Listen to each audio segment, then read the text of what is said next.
Les coups à ma porte d'entrée ont commencé à 21h47 un mardi soir, et je me souviens de l'heure exacte parce que je fixais l'horloge du micro-ondes lorsque le premier point a heurté le bois. Ouvre cette porte. Tu as tout gâché. La voix d'Andrew s'est brisée sur le dernier mot, aiguë et désespérée. Rien à voir avec l'homme que j'avais épousé il y a 19 ans. Je me tenais dans mon propre couloir, les bras croisés, le dos contre le mur de plâtre frais. Et je n'ai pas bougé vers cette porte. Pas d'un centimètre. 3 jours plus tôt, je croyais encore avoir un mariage qui valait la peine d'être sauvé. Je m'appelle Megan Brox. J'ai 42 ans et je gère les dossiers médicaux pour un groupe hospitalier à Nashville, Tennessee. Un travail qui m'a appris, bien avant que tout ceci n'arrive, que les papiers ne mentent jamais, même lorsque les gens le font. J'avais passé 19 ans marié à Andrew, un homme qui a bâti une entreprise de rénovation de maisons à partir de rien d'autre qu'un camion et une boîte à outils. Et pendant la plupart de ces années, j'étais fier de lui, fier de nous. Je croyais que nous étions le genre de couple qui se soutenait mutuellement, qui comprenait que le mariage signifiait porter le fardeau ensemble lorsque la vie devenait lourde. J'ai découvert à quel point j'avais tort un samedi matin, debout dans un couloir d'hôpital qui sentait l'antiseptique et le café brûlé, en regardant le visage de ma mère devenir gris. Helen Carter a 68 ans. Elle nous a élevés, ma sœur Rachel et moi, seuls après la mort de mon père, travaillant en double service dans un restaurant pendant des années avant de finalement prendre sa retraite avec rien d'autre qu'une petite pension et sa fierté. Elle ne m'a jamais rien demandé. Alors, quand elle m'a appelé ce matin-là, la voix faible et étrange, disant qu'elle n'arrivait pas à reprendre son souffle, j'ai tout laissé tomber et j'ai conduit jusqu'à sa maison si vite que j'ai presque manqué le virage de sa rue. Au moment où les ambulanciers l'ont stabilisé et que le cardiologue m'a entraîné dans une pièce annexe avec son presse-papier et sa voix de médecin précautionneuse, je savais déjà que c'était grave. Un remplacement de valve, a-t-il dit. Urgent, pas une urgence, mais assez proche pour que l'attente ne soit pas vraiment une option. Et puis est venu le chiffre qui a tout changé, $6 200 à payer avant qu'il ne programme l'opération. La franchise et le ticket modérateur, tout en une fois, parce que c'est ainsi que fonctionnent les assurances quand on a passé sa vie à joindre les deux bouts. Je ne les avais pas. Pas en liquide sur un compte, pas sans toucher à des choses que je ne pouvais pas toucher. Mais Andrew et moi, si, ou du moins je le pensais. Nous venions de finaliser l'achat d'une maison au bord d'un lac près de Hollycory. Un investissement familial, comme il l'avait appelé, le genre d'achat qui le faisait bomber le torse un peu quand il en parlait au dîner. Je me souviens avoir pensé, debout dans ce couloir d'hôpital avec le dossier de ma mère entre les mains, que c'était exactement à cela que servait un mariage. On construit quelque chose ensemble pour que, lorsque le sol tremble, on ait quelque chose sur quoi se tenir. Alors je l'ai appelé. Il a décroché à la 3e sonnerie et je pouvais entendre la télévision en arrière-plan, le buzzer d'un jeu télévisé qui retentissait. Je lui ai parlé de ma mère, de l'opération, du montant. J'ai gardé la voix stable, car c'est ce que je fais. Je reste stable. Je résous les problèmes. Je ne m'effondre pas dans les couloirs d'hôpital. Je lui ai demandé si nous pouvions puiser dans nos économies, juste le temps que je trouve un plan à plus long terme. Il y a eu une pause. Une longue pause. Nous venons d'acheter la maison du lac, a-t-il dit, comme si j'avais oublié, comme si c'était moi qui étais déraisonnable. Débrouille-toi toute seule. J'ai vraiment ri, un souffle court et incrédule, parce que j'avais sûrement mal entendu.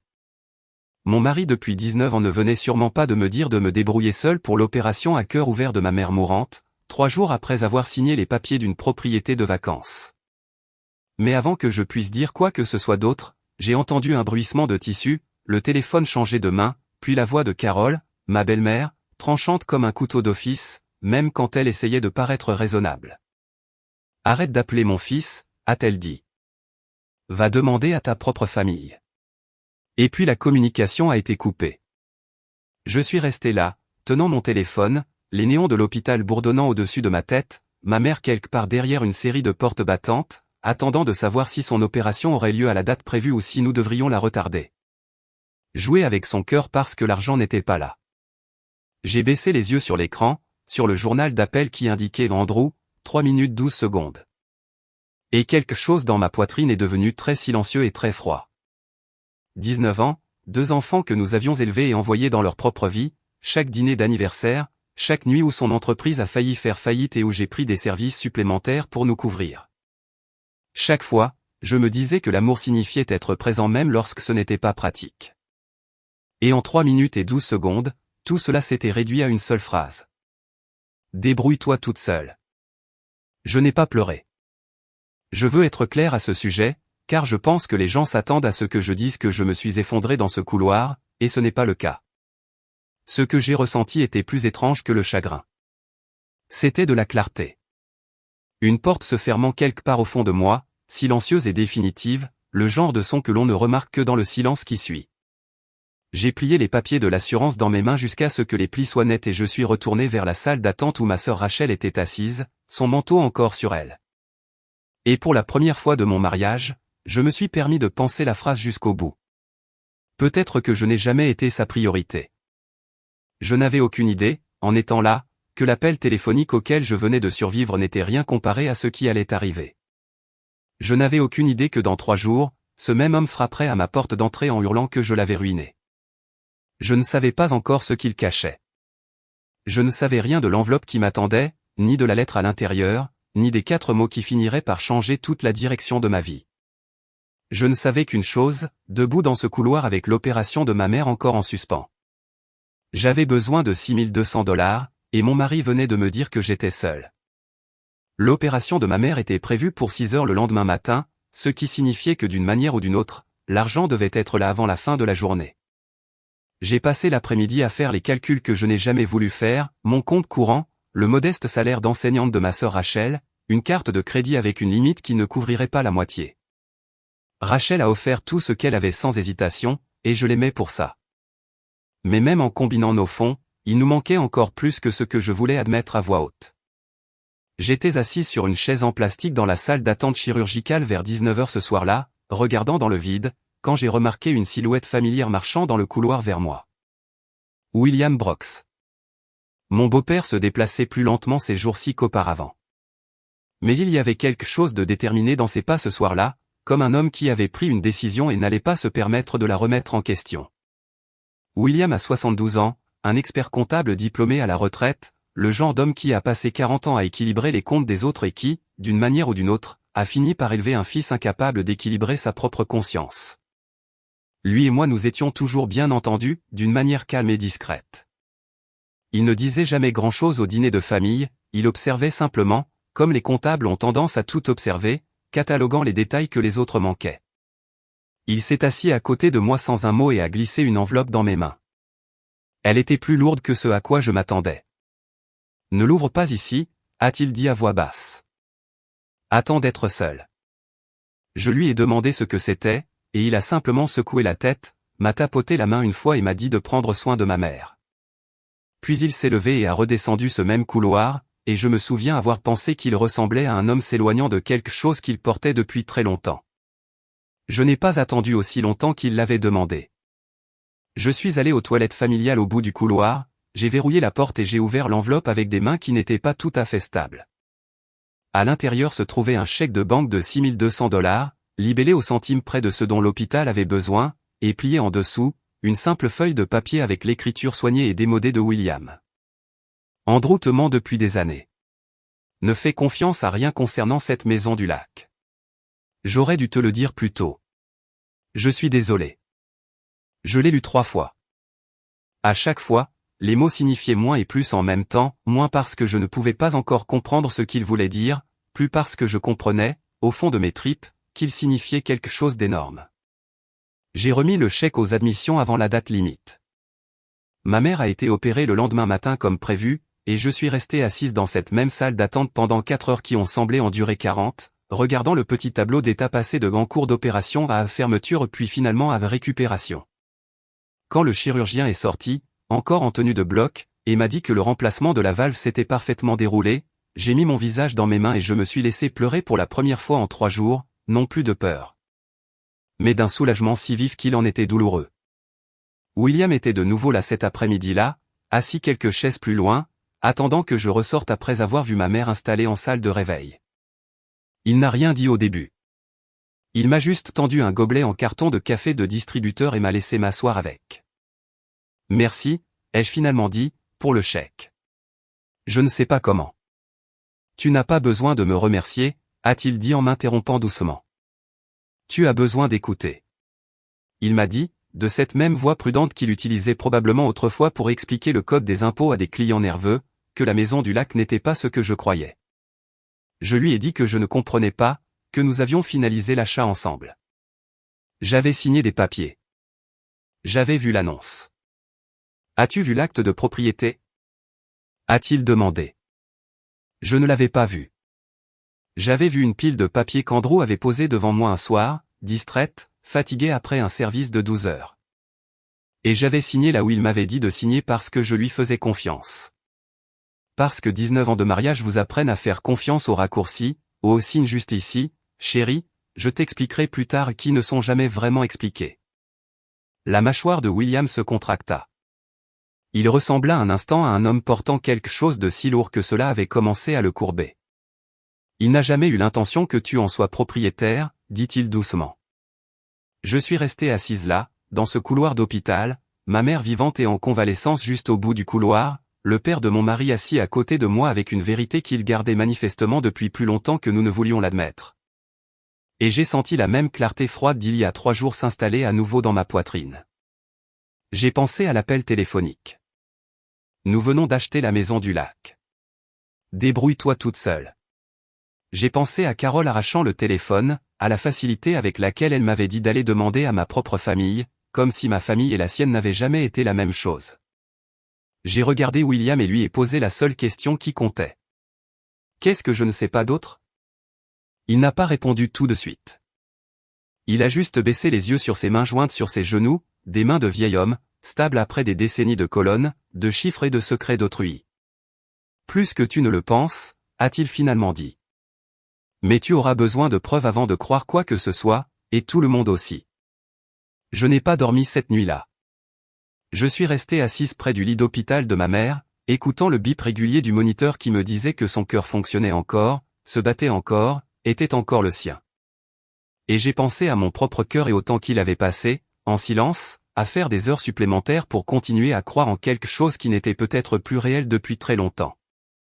Ma mère est rentrée de l'hôpital 4 jours plus tard, se déplaçant lentement mais respirant plus facilement qu'elle ne l'avait fait depuis des mois. Et une fois que j'ai su qu'elle était stable, une fois que Rachel s'est installée dans la chambre d'amis pour l'aider dans sa convalescence, je me suis enfin permis de m'asseoir avec la seule question qui tournait dans mon esprit depuis que William m'avait tendu cette enveloppe. Qu'est-ce que je ne savais pas d'autre? Rachel m'a trouvé à la table de ma cuisine ce jeudi soir-là, un ordinateur portable ouvert devant moi, 3 relevés bancaires différents imprimés et étalés sur la surface comme des preuves sur une scène de crime, parce que c'est essentiellement ce qu'ils étaient. Elle a tiré une chaise sans demander et a regardé par-dessus mon épaule. « Qu'est-ce qu'on regarde » a-t-elle demandé. « Nos économies » ai-je dit. « Ou ce qu'il en reste. » Le chiffre qui me fixait depuis l'écran me noua l'estomac. Un compte qui aurait dû contenir près de 40 000 $, de l'argent que nous avions accumulé ensemble pendant une décennie. De l'argent que j'avais vu croître au fil des années de budgétisation minutieuse, se trouvait maintenant à un peu moins de 3 000 $. J'ai fait défiler l'historique des transactions et ils étaient là, des virements que je ne reconnaissais pas, des montants qui n'avaient aucun sens par rapport à un achat dont je pouvais me souvenir. Tout s'acheminait vers un numéro de compte que je n'avais jamais vu auparavant. La voix de Rachel était calme mais ferme. « Megan, tu dois parler à un avocat, ce soir si tu peux. » Je voulais la contredire, un vieil instinct en moi voulant encore trouver une explication qui ne se terminait pas par une trahison. Une dépense professionnelle, une question de taxe, quelque chose qu'Andrew expliquerait avec sa confiance facile et son demi-sourire qui me faisait croire que tout allait bien. Mais les chiffres ne mentaient pas, et la lettre de William continuait de résonner dans mon esprit. Il n'a jamais eu l'intention que tu en sois propriétaire. Andrew restait chez ses parents cette semaine-là, nous donnant à tous les deux de l'espace après l'appel téléphonique, ou du moins c'est ce qu'il prétendait. Cela me laissait la maison pour moi seul et cela me donnait, pour la première fois en 19 ans, le courage d'entrer dans son bureau à domicile et de vraiment regarder. Je veux être honnête, je n'avais jamais fouillé dans ses affaires auparavant. Non pas parce que j'avais peur de ce que je pourrais trouver, mais parce que je n'avais jamais eu de raison de le faire. C'est ce que fait la confiance. Elle ferme les portes si doucement qu'on en oublie même leur existence. Le tiroir du bureau n'était pas verrouillé. Il n'était même pas complètement fermé. Juste légèrement entrouvert, comme s'il était parti précipitamment et n'était jamais revenu pour le ranger. À l'intérieur, j'ai trouvé un dossier en manille épais de papier, des demandes de prêt bancaire, des documents de propriété, un dossier de prêt hypothécaire avec l'adresse de la maison du lac imprimé en haut en lettres noires et grasses. Je me suis assise par terre dans son bureau, le dos contre le mur, et j'ai examiné chaque page. La demande de prêt indiquait nos revenus combinés de ménage, ce qui signifiait qu'elle indiquait les miens, mon salaire, mon titre de poste, mes années d'emploi. Le tout tapé proprement dans une case qui a mis la banque suffisamment à l'aise pour approuver un prêt pour une propriété au bord d'un lac de 210 000 $. Il avait utilisé mes revenus pour se qualifier. Cette partie ne m'a pas surprise. Les couples mariés le font tout le temps, et il n'y avait rien de mal à cela en apparence. Ce qui m'a coupé le souffle, c'est l'acte de propriété lui-même, glissé sous les documents de prêt, l'encre encore fraîche, comme s'il avait à peine été manipulé. Unique propriétaire, Andrew Brooks. Mon nom n'était nulle part dessus, pas en tant que copropriétaire, pas en tant que bénéficiaire, pas même en note de bas de page. J'ai vérifié la date, la même semaine où nous étions censés avoir finalisé l'achat de la propriété ensemble, la même semaine où je me souvenais avoir signé des papiers à la table de la cuisine, fatiguée, distraite, confiante. J'ai tourné à la page des signatures. Là, en bas, se trouvait mon nom, Megan L. Brooks, dans une écriture qui ressemblait presque exactement à la mienne. La même légère inclinaison vers le haut sur le monsieur, la même boucle que je fais dans le L. Mes yeux l'ont parcouru lentement, de la manière dont j'avais appris à examiner les documents à l'hôpital, vérifiant les divergences dans les dossiers des patients pour gagner ma vie. Entraîné à remarquer quand quelque chose avait l'air juste mais ne l'était pas tout à fait. La pression était mauvaise. Ma signature commence toujours légèrement et devient plus lourde vers la fin. Une habitude de plusieurs années à signer rapidement des dossiers. Cette signature était uniforme partout, délibérée, soignée, la signature de quelqu'un qui m'imitait plutôt que d'être moi. Je suis resté assise là, sur le sol de ce bureau, pendant un long moment. L'acte de propriété sur mes genoux, sentant quelque chose changer de façon permanente à l'intérieur de ma poitrine. Ce n'était plus du choc. Le choc était déjà venu et reparti avec l'appel téléphonique, avec l'enveloppe, avec le compte d'épargne vide. C'était quelque chose de plus froid et de plus constant. Le sentiment de voir la dernière pièce d'un puzzle s'emboîter dans une image que je ne voulais pas voir mais que je ne pouvais plus ignorer. Quelqu'un avait signé mon nom sur un document légal. Quelqu'un avait utilisé mes revenus pour obtenir un prêt dont je n'étais jamais censé bénéficier. Quelqu'un avait bâti une propriété entière, un secret entier sur les fondations de ma confiance, puis m'avait dit de me débrouiller pour l'opération cardiaque de ma mère parce qu'il venait de dépenser notre argent pour une maison au bord d'un lac qui, légalement, n'avait rien à voir avec moi. J'ai photographié chaque page avec mon téléphone avant de remettre le dossier exactement où je l'avais trouvé. Les bords alignés, le tiroir laissé juste légèrement entrouvert, comme il l'avait été. Je ne voulais pas qu'il sache que je l'avais vu. Pas avant d'avoir compris exactement à quoi j'avais affaire. Cette nuit-là, j'ai appelé Laura Bennett, une avocate spécialisée en droit de la famille et en fraude financière qu'une collègue de l'hôpital m'avait recommandée des années auparavant pour une raison tout à fait différente. J'ai laissé un message demandant le rendez-vous le plus proche qu'elle avait. Puis je me suis assise dans mon salon sombre, mon téléphone à la main, et j'ai regardé une fois de plus la photo de cette signature, mon nom écrit de la main soignée de quelqu'un d'autre. Et j'ai compris que ce qui arrivait à mon mariage n'était plus une question de maison au bord d'un lac ou d'un appel téléphonique. Il s'agissait de savoir depuis combien de temps exactement on me mentait et combien de choses j'ignorais encore. William m'a appelé 2 jours plus tard, tôt un samedi matin, sa voix portant une urgence que je ne lui avais jamais entendue auparavant. Il m'a demandé si je pouvais passer chez lui pendant que Carole était à sa partie de bridge hebdomadaire. Je lui ai dit que je pouvais y être en 20 minutes, et ce fut le cas. Il m'a accueilli à la porte de côté au lieu de la porte d'entrée, ce qui m'a dit avant même qu'il ne dise un mot que, quoi que ce soit, il ne voulait pas que Carole tombe dessus. Il m'a conduite à travers la cuisine jusqu'au garage où une seule ampoule nue pendait du plafond et des rangées de boîtes de rangement bordaient le mur du fond, étiquetées de son écriture soignée de comptable, impôt 2015, garantie, William Médical. Il a descendu une boîte d'une étagère haute, une qui n'était pas du tout étiquetée, et l'a posée sur l'établi entre nous. Andrew m'a demandé de garder ça pour lui il y a quelques années. Il m'a dit que c'était le surplus de son bureau. Rien d'important. Je n'ai jamais eu de raison de l'ouvrir jusqu'à maintenant. À l'intérieur se trouvaient des dossiers soigneusement organisés malgré l'affirmation d'Andrew que ce n'était que du désordre, des déclarations de revenus remontant à près d'une décennie, des documents hypothécaires, des grands livres de son entreprise de rénovation et une épaisse pile de courriels imprimés. William avait clairement déjà parcouru une partie du contenu. Plusieurs pages avaient des notes autocollantes sur les bords, son écriture marquant des dates et des noms. J'ai commencé par les courriels parce que quelque chose dans la façon dont William évitait mon regard me disait que c'était là que se trouvait le vrai poids de cette boîte. La plupart étaient une correspondance banale avec son conseiller financier, un homme nommé Greg Purcell, au sujet d'investissements commerciaux et de rendements trimestriels. Mais un courriel datant de près de 3 ans a immobilisé mes mains sur le papier. Quand Hélène décédera, Meghan héritera de la maison. Nous refinancerons tout à ce moment-là et l'intégrerons dans la propriété du lac. Cela devrait nous donner assez de fonds propres pour développer l'entreprise sans toucher à nos comptes courants. Je l'ai lu 2 fois, puis une 3e, car je devais être sûr que je n'imaginais pas les mots se réarrangeant en quelque chose de moins monstrueux que ce qu'ils disaient réellement. Mon mari avait écrit en langage clair à son conseiller financier un plan construit autour de la mort de ma mère, pas de sa maladie, pas de sa mortalité de la manière abstraite dont nous reconnaissons tous que nos parents nous quitteront un jour, un plan spécifique, calculé, programmé pour son décès. Conçu pour extraire de la valeur d'une maison qu'elle avait travaillé toute sa vie à payer. Il planifie ça depuis des années, a dit William doucement, en observant mon visage. J'ai trouvé ce dossier il y a 18 mois. J'aurais dû te le montrer à ce moment-là. Pourquoi ne l'as-tu pas fait, ai-je demandé, et je n'ai pas essayé d'adoucir le ton de ma voix. William s'est assis sur un vieux tabouret près de l'établi, paraissant plus vieux que je ne l'avais jamais vu, plus vieux que 72 ans. Parce que c'est mon fils, a-t-il dit. Et je n'arrêtais pas de me dire qu'il changerait, que c'était une phase, que la pression des affaires le rongeait, qu'une fois les choses calmées, il redeviendrait l'homme que j'ai élevé. Il a secoué la tête lentement.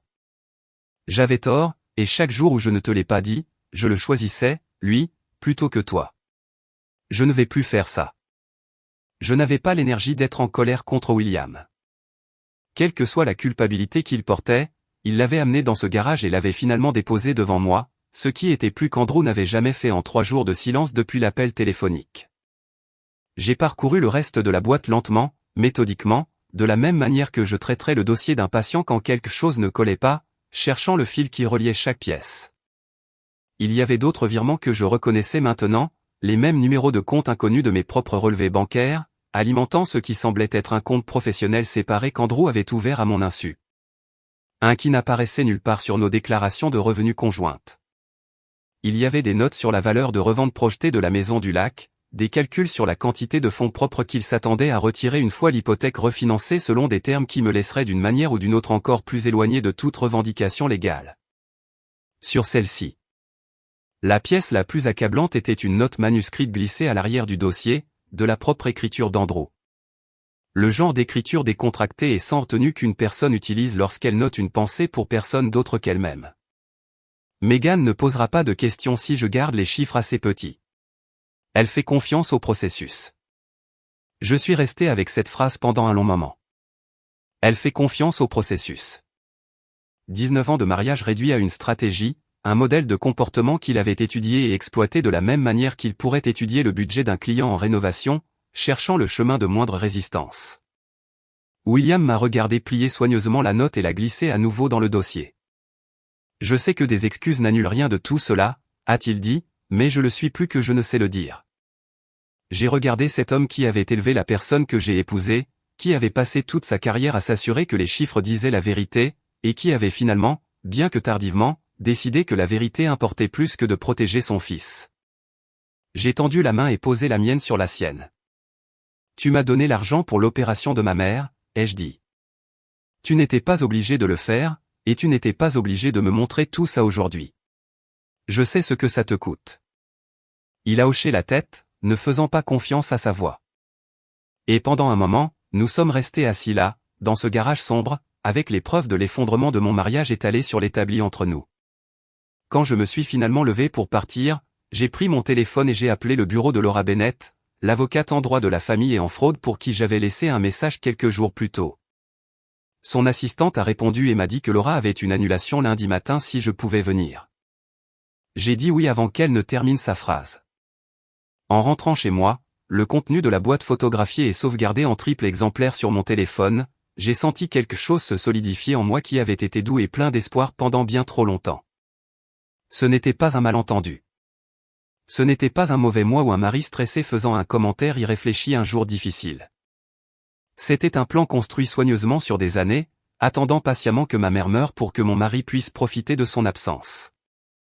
Je me suis garé dans mon allée, j'ai coupé le moteur et je suis resté assise là, dans le silence, pendant un long moment avant de finalement dire les mots à voix haute, à personne d'autre qu'à moi-même, testant leur sonorité dans ma propre voix. Je veux le divorce. Pour la première fois en 3 jours, ces mots semblaient être la chose la plus vraie que j'ai dite. Le bureau de Laura Bennett se trouvait au 3e étage d'un immeuble en briques reconverti du centre-ville, le genre d'endroit avec des planchers de bois franc usés et des diplômes de droit soigneusement encadrés au mur. Et dès l'instant où je me suis assise en face de son bureau, j'ai compris pourquoi ma collègue l'avait recommandé sans hésitation. Elle a écouté toute mon histoire sans m'interrompre une seule fois, son stylo se déplaçant régulièrement sur un bloc-notes.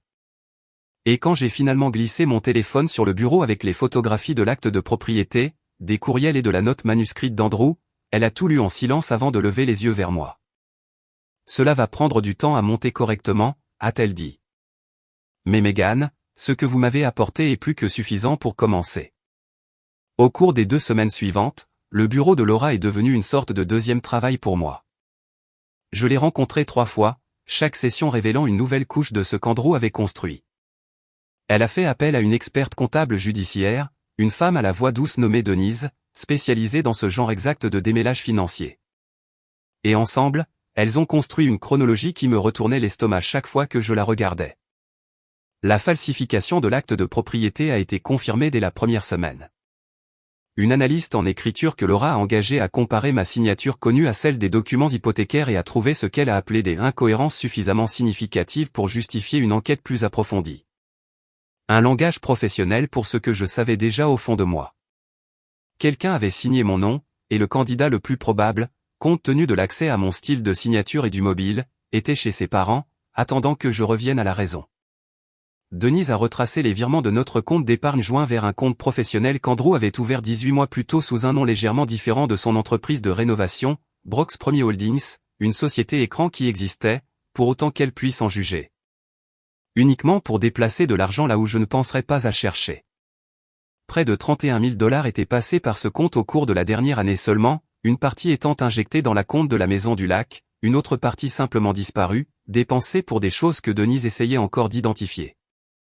Laura a déposé une requête demandant un gel temporaire de nos comptes joints et une injonction empêchant la vente ou le refinancement de la Maison du Lac pendant la poursuite de l'enquête. Elle m'a prévenu que cela pourrait le provoquer. Elle n'avait pas tort. Andrew a appelé cet après-midi-là, puis de nouveau 1 heure plus tard, puis 6 autres fois avant le dîner. Je n'ai répondu à aucun de ces appels. À la fin de cette première semaine, mon journal d'appels affichait plus de 40 appels manqués, ainsi qu'une série de messages textes qui oscillaient sauvagement entre la colère et quelque chose qui ressemblait presque à de la supplication. Nous devons parler. Tu es folle. C'est la faute de mon père, pas la mienne. Rappelle-moi, Megan. Je suis sérieux. J'ai lu chaque message et n'ai répondu à aucun. Laura avait été claire à ce sujet dès le début. Tout ce que je dirais maintenant, dans la colère ou le doute, pourrait être utilisé contre moi plus tard, déformé en quelque chose que ce n'était pas. Alors, j'ai laissé le téléphone vibrer sur mon comptoir et je me suis concentré sur ma mère, qui se remettait bien, assise dans son fauteuil inclinable la plupart des après-midi, assez forte maintenant pour me poser des questions pointues sur pourquoi je semblais si distraite. Je ne lui avais pas encore tout dit.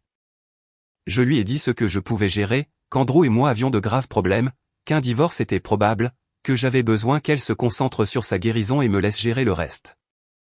Elle a étudié mon visage comme le font les mères, voyant clair à travers la version éditée. Mais elle n'a pas insisté. Elle a simplement tendu la main, a serré la mienne et a dit « Tu as toujours su comment gérer les choses, Megan. Je te fais confiance. » Le tournant dans l'affaire est venu d'une source sur laquelle je ne m'attendais pas à m'appuyer si lourdement, William. Il est venu au bureau de Laura volontairement, sans que je le demande, et s'est assis en face d'elle pendant près de 2 heures, lui expliquant tout ce qu'il savait. La boîte de son garage, les courriels entre Andrew et son conseiller financier, les années où il avait soupçonné que quelque chose n'allait pas et n'avait rien dit. Il a signé une déclaration officielle confirmant la chronologie de ce qu'il avait trouvé et quand, ainsi que son récit de m'avoir remis l'enveloppe à l'hôpital. Laura m'a dit plus tard que la coopération de William était, selon ses propres mots, le levier le plus puissant que nous ayons.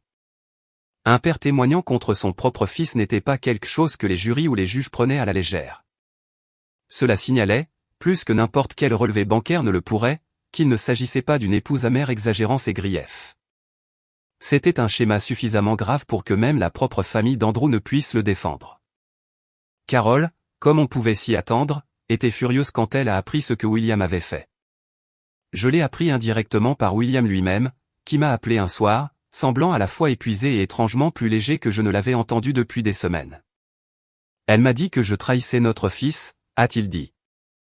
Je lui ai dit que j'ai passé 30 ans à enseigner aux gens que les chiffres ne mentent pas, et que je n'allais pas commencer à prétendre le contraire maintenant, même pas pour Andrew. Je lui ai demandé comment il tenait le coup, sincèrement inquiète malgré tout. Il est resté silencieux un moment avant de répondre. Mieux que prévu, a-t-il dit. Je pense que je portais ça depuis bien plus longtemps que je ne le réalisais. C'est étrange à quel point la vérité semble plus légère, même quand elle est laide. Je comprenais exactement ce qu'il voulait dire. Chaque jour qui passait avec le dossier qui se constituait, avec les preuves s'accumulant dans des dossiers bien étiquetés sur le bureau de Laura, je me sentais moins comme une femme dont la vie avait été brisée et plus comme quelqu'un reconstruisant lentement un terrain solide sous ses pieds. Mais la paix, j'apprenais rapidement, a une façon de provoquer les gens qui profitent du chaos. Les appels d'Andrew n'ont pas cessé. Au contraire, ils se sont multipliés. Et un soir, en parcourant la série de messages sans réponse sur mon téléphone, j'ai remarqué que le ton changeait à nouveau. Plus en colère, plus suppliant, mais quelque chose de plus froid et de plus calculé. Tu n'as aucune idée de ce que tu es sur le point de te faire, Megan. Parle-moi avant que ça n'aille plus loin. Je l'ai transféré directement à Laura sans répondre, comme elle me l'avait demandé. Elle m'a rappelé dans l'heure. Il sait que nous sommes sur le point de déposer la plainte, a-t-elle dit. Ce qui signifie qu'il sait que son père a parlé. Megan, je veux que vous soyez préparés. Les hommes comme ça ne gèrent pas bien la perte de contrôle. Je veux que vous soyez prudente au cours des prochains jours. Je lui ai dit que je le serais. Je ne savais pas encore à quel point elle avait raison de m'avertir. L'audience préliminaire était prévue un jeudi matin dans une salle d'audience qui semblait plus petite que ce à quoi je m'attendais. Des murs beiges et une lumière fluorescente, rien à voir avec les décors dramatiques que j'avais vus à la télévision. Laura était assise à côté de moi à la table du demandeur, calme et posée d'une manière qui a apaisé mes propres nerfs. De l'autre côté de l'allée, Andrew était assis avec son propre avocat, refusant de me regarder ne serait-ce qu'une fois. Je ne l'avais pas vu en personne depuis l'appel téléphonique 3 semaines plus tôt. Il avait l'air plus mince, la mâchoire serrée, un homme qui s'effilochait clairement sous une pression qu'il ne s'attendait pas à affronter. Une partie de moi, un petit morceau tenace que je n'avais pas complètement lâché, souffrait encore à sa vue. 19 ans ne disparaissent pas simplement parce que la vérité finit par arriver. Mais cette douleur côtoyait tranquillement un sentiment bien plus fort maintenant, la clarté et quelque chose qui approchait de la résolution. Laura a commencé par présenter le rapport complet de l'experte comptable judiciaire, expliquant au juge les virements vers Brox Premier Holdings, le compte écran qu'Andrew avait utilisé pour siphonner de l'argent de nos économies conjointes pendant près de 2 ans. Denise a témoigné et a expliqué en termes clairs et mesurés exactement comment les fonds avaient été déplacés, où ils avaient atterri, et comment le calendrier de ces virements correspondait précisément aux dépenses importantes pour la Maison du Lac. Puis est venu l'analyste en écriture qui a témoigné que la signature sur les documents hypothécaires présentait des incohérences mesurables avec ma signature connue, des incohérences suffisamment significatives, selon son opinion professionnelle, pour indiquer la probabilité d'une falsification. L'avocat d'Andrew a protesté, a tenté de suggérer une variation naturelle des signatures au fil du temps, mais l'analyste a tenu bon, expliquant au juge les points de pression et la formation des lettres avec la patience de quelqu'un qui avait fait cela 100 fois auparavant. Le courriel fut le moment où j'ai senti la pièce basculer. Laura l'a lu à voix haute, lentement et délibérément, laissant chaque mot porteur. Quand Hélène décédera, Megan héritera de la maison. Nous refinancerons tout à ce moment-là et l'intégrerons dans la propriété du lac. J'ai regardé l'expression du juge changer en l'entendant. Un léger resserrement autour de ses yeux, le regard de quelqu'un qui recalibrait tout ce qu'elle avait supposé sur l'homme assis à cette table. Et puis William a témoigné. Je ne m'étais pas entièrement préparé à ce que cela ferait de voir mon beau-père s'asseoir à la barre des témoins et témoigner contre son propre fils. Sa voix était stable, mais je pouvais voir ses mains trembler légèrement là où elles reposaient sur la rampe en bois. Il a confirmé la chronologie, la découverte des courriels 18 mois plus tôt, la boîte dans son garage, l'enveloppe qu'il m'avait remise à l'hôpital. Lorsque l'avocat d'Andrew lui a demandé, presque incrédule, pourquoi un père témoignerait contre son propre enfant, William a regardé directement le juge et a répondu sans hésitation.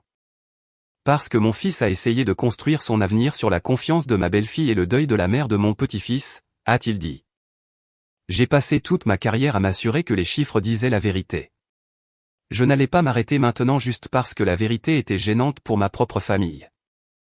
La salle d'audience est restée silencieuse un moment après cela. Même l'avocat d'Andrew a semblé marquer une pause avant de continuer.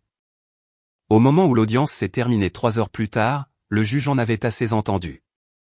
Elle a ordonné une enquête formelle sur une fraude financière potentielle, a gelé tous les comptes contestés en attendant le résultat, et a accordé l'injonction, empêchant toute vente ou refinancement de la Maison du Lac. En quelques jours, la banque qu'Andrew avait utilisée pour l'hypothèque a suspendu le prêt en attendant son propre examen interne de la signature falsifiée, et sa ligne de crédit professionnel, liée, s'est avérée, à certains des mêmes documents financiers falsifiés, a été entièrement retirée. J'ai appris par Laura, qu'il a appris par l'avocat de la partie adverse, que l'entreprise de rénovation d'Andrew avait déjà du mal sous le poids des actifs gelés et d'une ligne de crédit suspendue. Les contrats sur lesquels il comptait pour les mois à venir tombaient à l'eau. La vie qu'il avait construite sur de l'argent emprunté et une confiance empruntée s'effondrait à une vitesse qui semblait le surprendre même lui. Je ne me sentais pas triomphante en regardant cela se produire. Je veux être honnête à ce sujet. Il n'y avait aucune satisfaction à voir un homme que j'avais aimé pendant 19 ans tout perdre, morceau par morceau. Même un homme qui m'avait menti, avait falsifié mon nom et avait planifié autour de la mort de ma mère comme s'il s'agissait d'un poste dans un tableur. Ce que je ressentais à la place était quelque chose de plus calme. L'épuisement particulier d'être enfin cru, de voir un système conçu pour protéger des gens comme moi faire réellement son travail. Carole m'a appelé 2 fois cette semaine-là, sa voix acerbe avec une colère qui n'avait nulle part où aller maintenant que William avait choisi son camp. Elle m'a accusé de détruire sa famille, de monter son mari contre son fils, de me soucier plus de l'argent que de 19 ans de mariage. Je l'ai laissé finir les 2 fois sans l'interrompre, et les 2 fois j'ai simplement dit la même chose avant de raccrocher. Andrew a détruit cette famille bien avant que je ne le découvre, Carole. J'ai juste arrêté de faire semblant de ne pas l'avoir remarqué. Andrew, de son côté, est resté silencieux pendant 2 jours après l'audience.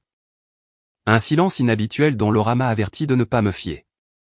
Les hommes comme ça ne se taisent pas parce qu'ils ont accepté la défaite, m'a-t-elle dit au téléphone. Ils se taisent parce qu'ils se regroupent. Elle avait raison. La 3e nuit, mon téléphone s'est allumé avec son nom à près de 23 heures. Et quand je n'ai pas répondu, les appels ont continué à arriver, l'un après l'autre, plus rapides et plus furieux qu'auparavant. J'ai mis mon téléphone en mode silencieux et je l'ai posé face contre table sur ma table de chevet. Mais je n'arrivais pas tout à fait à m'endormir. Un vieil instinct écoutant toujours le bruit de son camion dans l'allée. Je n'ai pas eu à attendre longtemps pour savoir si cet instinct était juste. Les coups ont commencé à 21h47 ce mardi soir-là, et au moment où j'ai reconnu leur rythme, dur, inégal, furieux, je savais déjà exactement qui se tenait de l'autre côté de ma porte. Ouvre cette porte. Tu as tout gâché. Je me tenais dans mon couloir, les bras croisés, le dos contre le mur de plâtre frais, à l'endroit exact où cette histoire a commencé. La voix d'Andrew s'est brisée sur le mot gâché, aiguë et désespérée, dépouillée de chaque once de la confiance que je me souvenais de 19 ans de mariage. Je n'ai pas bougé vers la porte. Je n'ai pas tendu la main vers la poignée. Au lieu de cela, j'ai sorti mon téléphone et j'ai appuyé sur enregistrer, comme Laura m'avait dit de le faire si cela arrivait un jour. Andrew, tu dois partir, ai-je dit à travers la porte, en gardant ma voix égale. Tu as gelé mes comptes. Mon père s'est retourné contre moi. As-tu la moindre idée de ce que tu as fait à mon entreprise? Son poing a de nouveau heurté la porte, plus fort cette fois. Qu'est-ce que mon père t'a donné? Qu'y a-t-il dans cette boîte qu'il cachait? J'ai remarqué ce qu'il n'a pas demandé. Il n'a pas demandé comment ma mère se remettait. Il n'a pas demandé si j'étais en sécurité, seul dans une maison dans laquelle il essayait actuellement d'entrer par la force de sa voix, sinon encore de ses mains. 3 semaines d'effondrement et sa seule question portait sur les preuves que j'avais contre lui. Rentre chez toi, Andrew, ai-je dit. La police est déjà en route. Je les avais appelés dès que j'avais entendu son camion dans l'allée. Un vieil instinct se déclenchant avant que la pensée consciente ne rattrape son retard. Mais ce ne sont pas les sirènes qui l'ont finalement arrêté. Ce furent les phares balayant ma pelouse alors qu'une autre voiture se garait derrière son camion, et William en sortit, se déplaçant plus vite que je ne l'avais vu bouger depuis des mois. Andrew. La voix de William a percé la nuit, stable d'une manière qui a même fait figer Andrew en plein coup. Arrête. Andrew s'est retourné, et pour la première fois depuis que tout cela avait commencé, j'ai vu le père et le fils se tenir face à face, sans plus rien de non dit entre eux. C'est toi qui as fait ça, a dit Andrew, la voix tremblante. Tu lui as tout donné, à ton propre fils. William n'a pas bronché. Il s'est approché jusqu'à se tenir entre Andrew et ma porte d'entrée. Un vieil homme en coupe-vent paraissant soudain plus grand que je ne l'avais jamais vu. Non, a dit William, calme et définitif. Tu t'es ruiné tout seul. J'ai juste arrêté de t'aider à le cacher. La lumière du Porsche a capturé pleinement le moment. Le visage d'Andrew s'effondrant. Pas de remords, je ne pense pas, mais avec la fureur particulière d'un homme regardant sa dernière excuse disparaître. Il a ouvert la bouche pour dire autre chose, mais le son d'une voiture de patrouille tournant dans la rue l'a interrompu. 2 officiers se sont approchés, calmes et procéduriers, et ont demandé à Andrew de s'éloigner de la propriété. Il a regardé la porte une dernière fois, William se tenant fermement devant elle, et quelque chose en lui a semblé enfin comprendre qu'il n'y avait plus rien à défendre ici. Il est remonté dans son camion. Il est parti. J'ai ouvert la porte seulement après que les feux arrière aient disparu au bout de la rue. William se tenait sur mon Porsche, les épaules plus basses que je ne les avais jamais vues, et je l'ai serré dans mes bras, ce qui nous a surpris tous les deux. Merci, ai-je dit, pour tout ce que tu as abandonné pour faire ce qui est juste.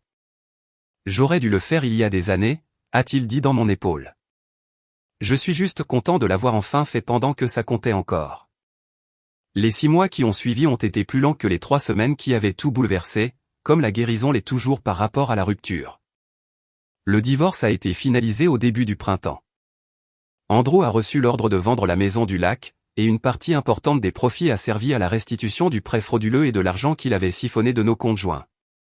Son entreprise, déjà affaiblie, ne s'est jamais complètement remise du gel du crédit et des dommages à sa réputation qui ont suivi une fois que la nouvelle de la signature falsifiée s'est répandue dans la communauté des entrepreneurs de Nashville. Carol a complètement cessé d'appeler. William a demandé le divorce 2 mois après l'audience, mettant fin à un mariage qui avait passé des décennies à se plier au contrôle de Carol. Il m'a dit une fois, autour d'un café à la table de ma cuisine, que me voir enfin me défendre lui avait rappelé ce que c'était que de vouloir quelque chose de mieux qu'une endurance silencieuse. Ma mère s'est complètement rétablie. Son cardiologue l'a autorisée à reprendre une activité normale au début de l'été, et au moment où le jardin derrière sa maison a de nouveau fleuri, elle y était la plupart des matins, à genoux dans la terre, plantant des tomates comme elle l'avait fait chaque année de mon enfance. Je me tenais à sa porte arrière un dimanche après-midi de juin, la regardant travailler, le soleil attrapant le gris dans ses cheveux. Et j'ai pensé à tout ce que les 6 derniers mois m'avaient pris et à tout ce qu'il m'avait rendu en retour. J'ai pensé aux signatures qui n'étaient pas les miennes, au courriel qui planifiait sa mort, à un appel téléphonique qui me disait de me débrouiller seul. Et j'ai pensé à une enveloppe et à un garage, à un père qui a choisi la vérité plutôt que la loyauté envers son propre sang, et à une sœur qui n'a jamais hésité une seule fois à offrir tout ce qu'elle avait. Ma mère a levé les yeux, essuyant la terre de ses mains, et m'a souri comme elle l'a fait toute ma vie, stable, inébranlable, présente. Je pensais que l'amour signifiait tout sacrifier, lui ai-je dit, en m'asseyant sur la marche du porche à côté de son carré de jardin. Elle a tendu la main et a serré la mienne de la même manière qu'elle l'avait fait dans cette chambre d'hôpital des mois plus tôt, et nous sommes restés assis ensemble dans le silence, le genre de silence qui ressemblait enfin à de la paix plutôt qu'à une perte. Si vous êtes arrivés jusqu'ici avec moi, merci d'être restés pour chaque partie de cette histoire. Je pense encore à ce couloir parfois. À la version de moi qui se tenait là, croyant que 19 ans signifiait quelque chose qu'ils n'ont jamais vraiment signifié. Et j'espère que, d'où que vous regardiez, cette histoire vous a rappelé que la vérité finit toujours par remonter à la surface, même lorsqu'il faut des personnes que vous n'auriez jamais attendues pour l'y amener. J'adorerais savoir d'où vous regardez ce soir. Alors, Laissez un commentaire ci-dessous et faites-le moi savoir. Nous partageons des histoires comme celle-ci chaque jour. Alors si celle-ci vous a marqué, abonnez-vous pour ne pas manquer la prochaine. On se voit là-bas. Cette histoire est entièrement fictive et destinée uniquement à des fins de divertissement et d'éducation.